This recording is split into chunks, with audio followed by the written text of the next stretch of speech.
Hello and welcome to ILTV's Israel Daily. I'm Aaron Porras, and coming up in today's newscast, amid the Delta variant's arrival in Israel, a major setback, with the health ministry reporting 125 new coronavirus cases overnight. Meanwhile, former Prime Minister Netanyahu blasting the new government's approach to Iran. And finally, Israel's way overdue for a massive earthquake, and it's definitely on the way. Stay tuned for advice on how to prepare.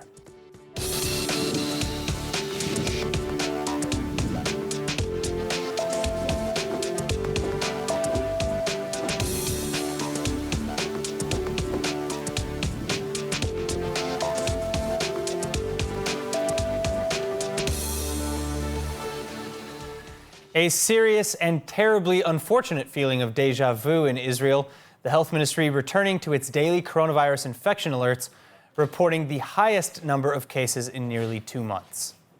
For the first time since April 23, Israel recording over 100 daily coronavirus infections in under 24 hours.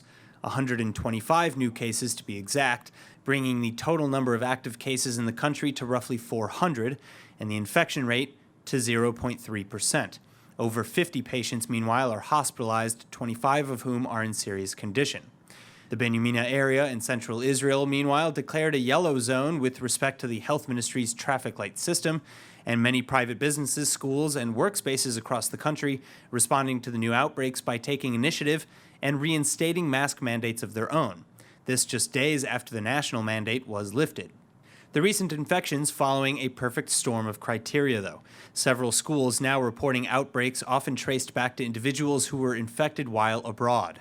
Several vaccinated individuals counted among the new cases. Additionally, Israel's landmark vaccination campaign essentially plateaued several months ago, at just over 5 million citizens fully immunized. That's roughly 55% of the total population. So the health ministry again pushing for adolescents aged 12 to 15 to go and get their shots as soon as possible. Likewise, government officials across multiple ministries calling to reinstall nationwide restrictions and other security measures, including Defense Minister Gantz ordering the IDF and Homefront Command to keep the contact tracing department open for a bit longer, and to resume COVID testing efforts. Testing centers across the country ordered to reopen on Monday. And finally, new Health Minister Nitzan Horowitz from the Meretz party announcing new fines for Israelis who travel abroad to barred countries. In other news, coronavirus unfortunately not the only issue returning to Israel's streets. Violence also erupting again now in East Jerusalem overnight. Palestinian protesters and Jewish residents in the Flashpoint area clashing late on Monday as the Jewish residents accused the Palestinians of throwing stones and Molotov cocktails at the Jewish-owned homes. A pregnant woman was even injured when hit in the back with a stone. The Jewish residents then responding with pepper spray and rocks of their own, which devolved then into an all-out brawl. The clash is only dissipating when police arrived to disperse the crowds. At least 20 Palestinians reportedly wounded by police who used batons, skunk water cannons, sponge-tip bullets, and tear gas to dissipate. Tensions in the neighborhood, meantime, have been high. Anger is continuously rising, sparked by Hamas and Palestinian Authority incitements, and particularly over pending evictions of several Palestinian families, as well as over accusations that Israel is, quote, Judaizing the city. Now, speaking of violence, in a major move, Yesh Atid MK Ram Ben Barak calling on Defense Minister Benny Gantz to designate the extremist Jewish Lehava group as a terrorist organization. Ben Barak is the former Mossad deputy chief and current head of the Knesset's Foreign Affairs and Defense Committee, and in his appeal, he argues for the designation, citing Lehava's support for late racist Rabbi Meir Kahane, incitement to racism from its current leadership, and the fact that social media platforms have even been banning its members for recent incitement to violence. Lehava activists, meanwhile, already embroiled in many other controversies as well, including sexual offenses, arson, and planning attacks against Arabs during the recent nationwide conflicts. The group's name, Lehava, is an acronym which translates as For the Prevention of Assimilation in the Holy Land. The group openly calls for segregation between Jews and Arabs, as well as an end to interfaith marriages. Additionally, Lehava leadership vehemently opposes gay rights, calling LGBTQ activists terrorists, and has called for a ban on the Christmas holiday, arguing that Christian missionary vampires be kicked out of the country. In any case, joining me now with more is specialist in public and constitutional law, as well as legal philosophy, attorney Tamir Dortal. Thank you so much for being with us. And then on Zoom, we're also joined by Dr. Shuki Friedman, Vice President at JPPI and a member of the Faculty of Law at the Perez Academic Center. Thank you both so much for being with us. Now, Shuki, I'll actually start with you. Tell me a little bit about Lehava, because I know about alleged arson attacks, internal accusations of sexual offenses between Lehava members, and incitement to violence, such as chants to kill Arabs during recent protests. Am I missing something? Basically, Lehava is, as you mentioned, considered to be a predecessor of Rabbi Meir Kahana, well-known racist, who basically being designated, not himself, but his organization being designated as a terror organization here in Israel. And Gopstein and other leaders of Lehava actually trying to follow the line of Meir Kahana, but are trying also to get more legitimacy from the Israeli public, and through trying again and again and going to the Knesset, and through a few experiences of Lehava to grab more support from right-wing, legitimate parties. They're trying to become more centric and actually still keeping the racist nature, but trying to define them from Rabbi Meir Kahana. All right, now, Tamir, I want to turn to you because as Dr. Friedman just mentioned, Lehava leader Benzi Gopstein, he's been arrested numerous times, including in 2014 when members of the group tried to burn down an Arab Jewish school. Gopstein was released. He got off on those charges, but 3 others of the organization were convicted. How did Lehava rise to the level of prominence that it enjoys today? And how widespread is their actual ideology or their membership? I think that Lehava organization is what it stands for. It stands for fighting against assimilation in Israel. And this is what they do. They are not the predecessors of Rabbi Meir Kahana or something else. They just want to promote against the assimilation. And like every group that is for something is against something else. Like if you are an organization that is for young women to study STEM, you're against young women to study humanities. Or if I'm in the Maccabi Tel Aviv fan club, but that's not I'm against necessarily the Hapoel Tel Aviv. That's not necessarily winning true. For Maccabi example, Tel Aviv. if I want, you gave the example of studying STEM. I could want somebody to study STEM and the humanities. No, why no, are those mutually exclusive? Like in university, you have to specify in something. So, like every Jewish mother in the history of the Jewish peoplehood wanted to its son or daughter to marry a Jew, so Lehava is just like an old Jewish mother who wants her offspring to marry Jew. So where does the request to designate them a terrorist organization come in if they're just this activist group? Because this is not the first time. Yeah, it's not the first time because the freedom of speech in Israel, like the culture of freedom of speech in Israel, is really now unlimited.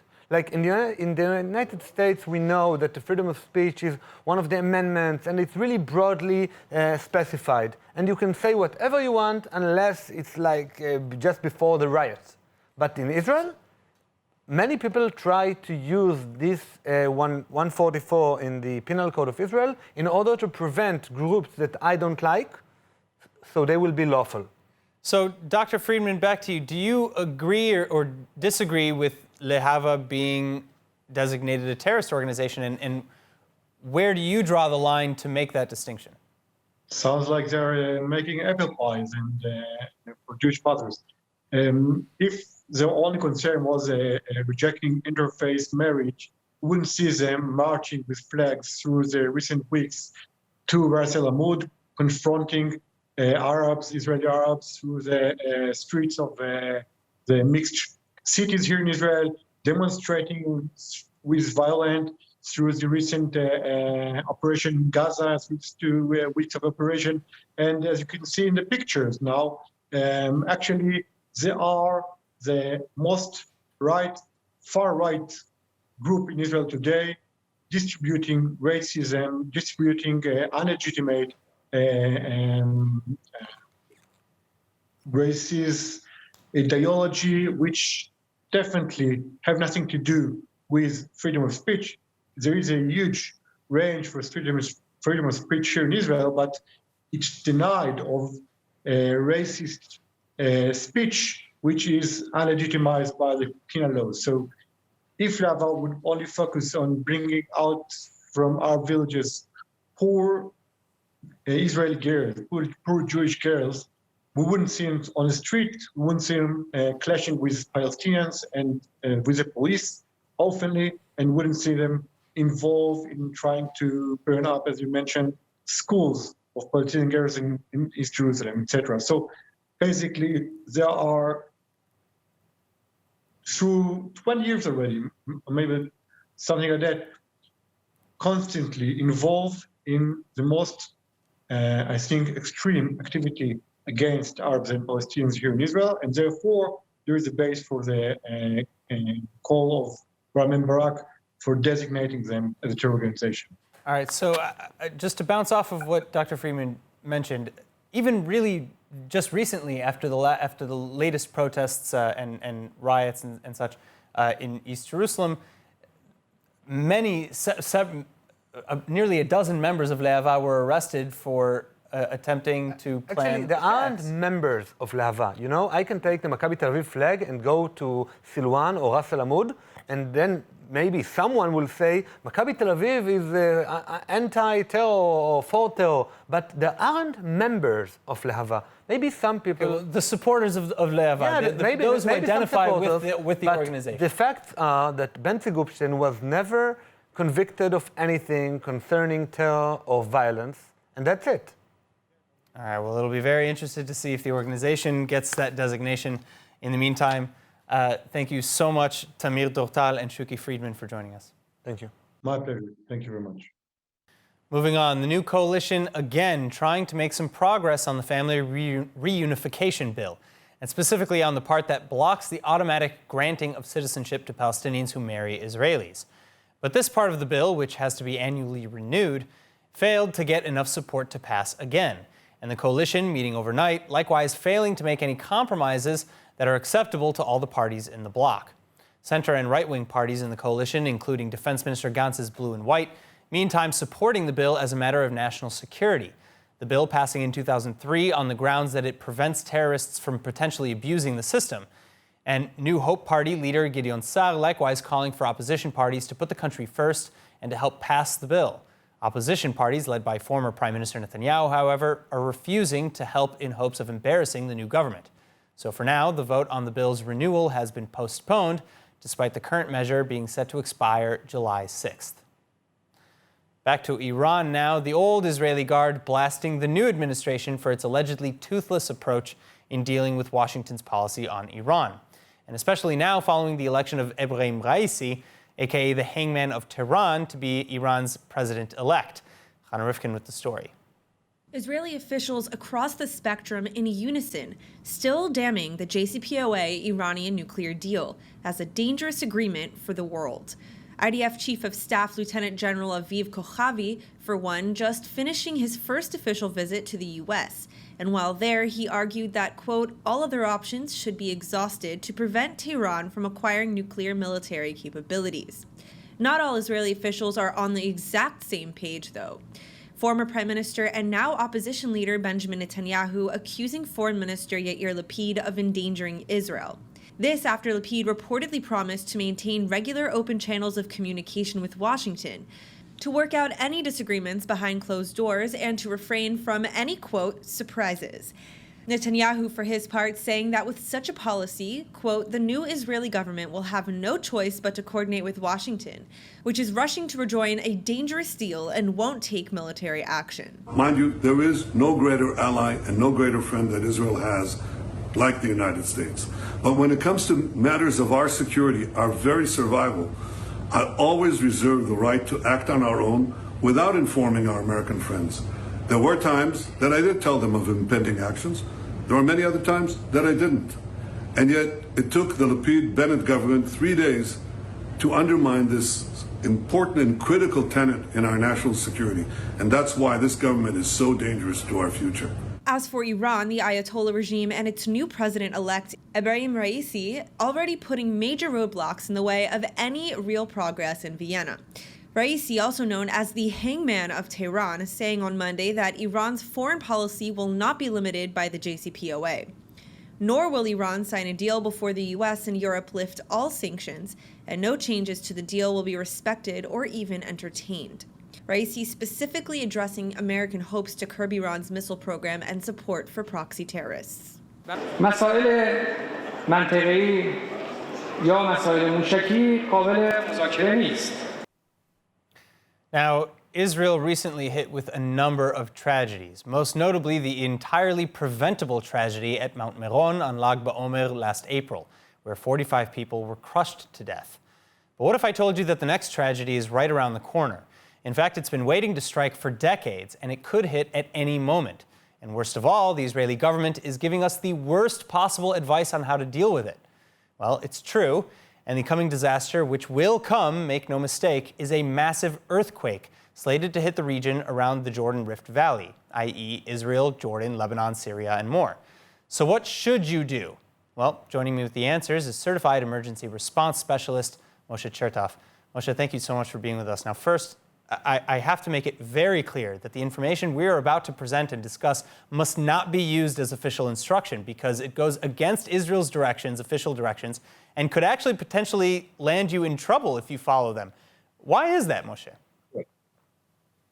That is because the IDF Home Front Command dictates the instructions to the public as to what to do in various emergencies, including an earthquake.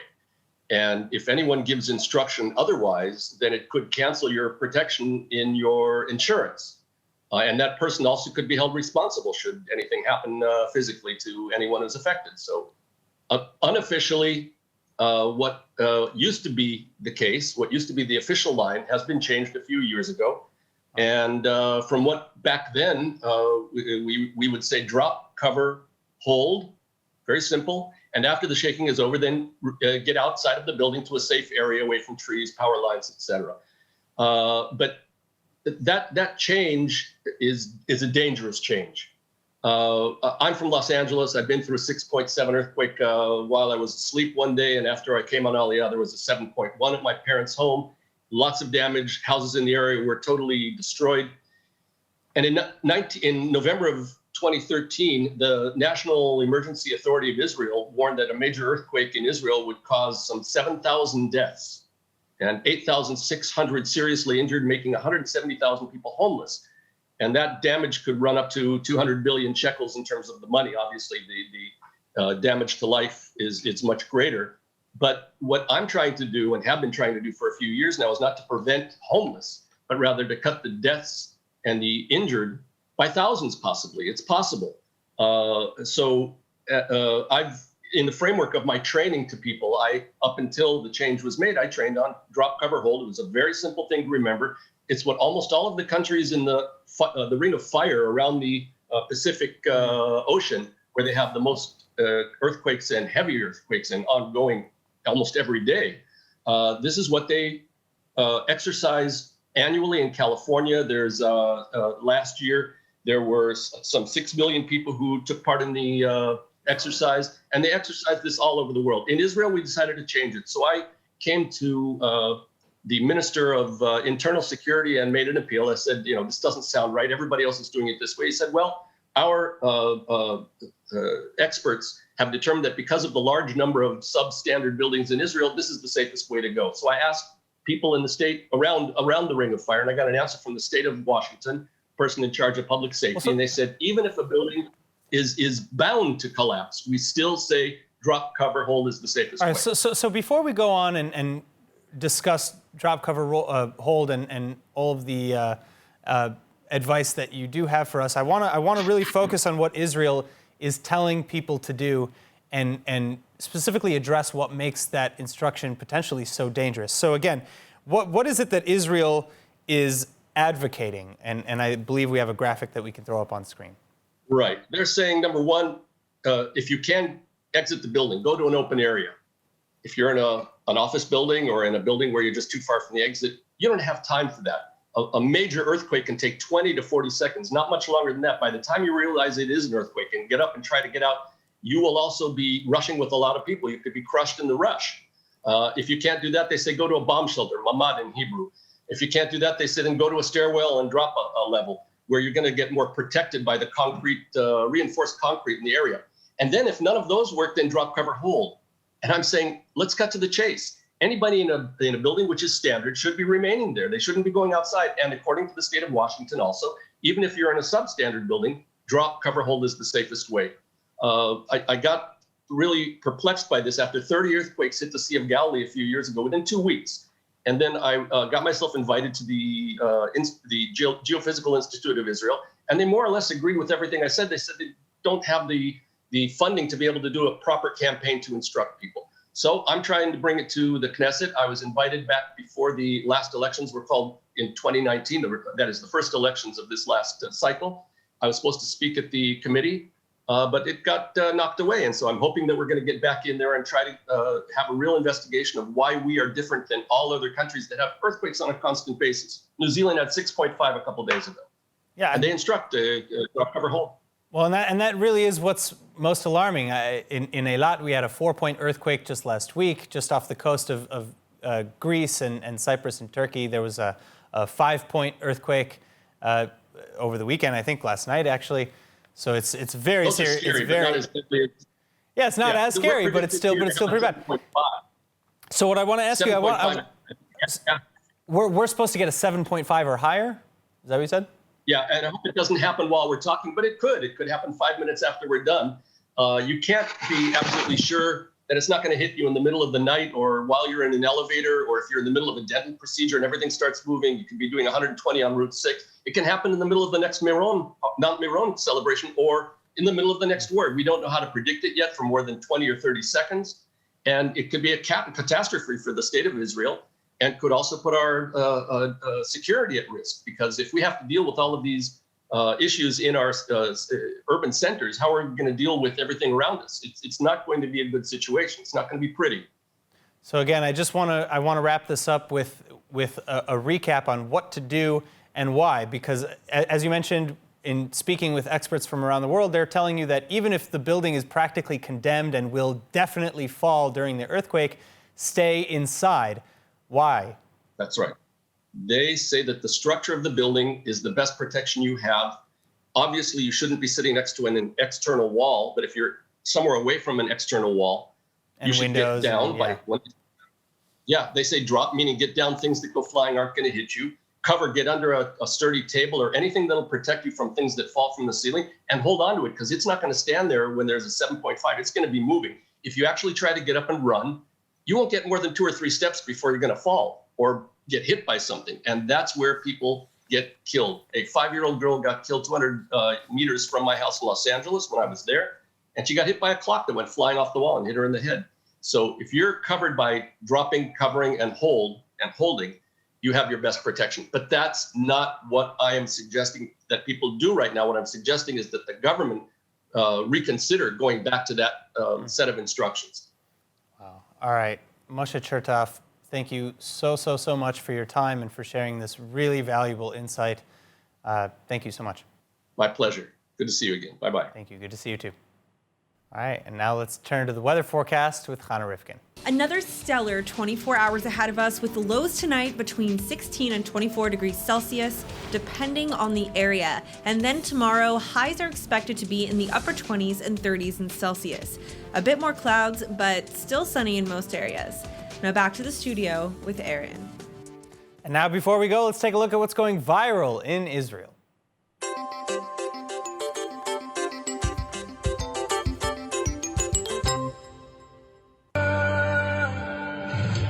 Now this video definitely is going viral in Israel. This is an amazing groom singing the words to this song in sign language to his deaf bride. Beautiful. All right, that is it for today's news. Today's exchange rate is 3.26 shekels to the American dollar and 2.63 shekels to the Canadian dollar. And finally, for the latest updates and news from ILTV, please like ILTV on Facebook, Follow us on Instagram and subscribe to our YouTube channel as well as to our newsletter at iltv.tv. I'm Aaron Porras. Be well. Thank you so much for watching.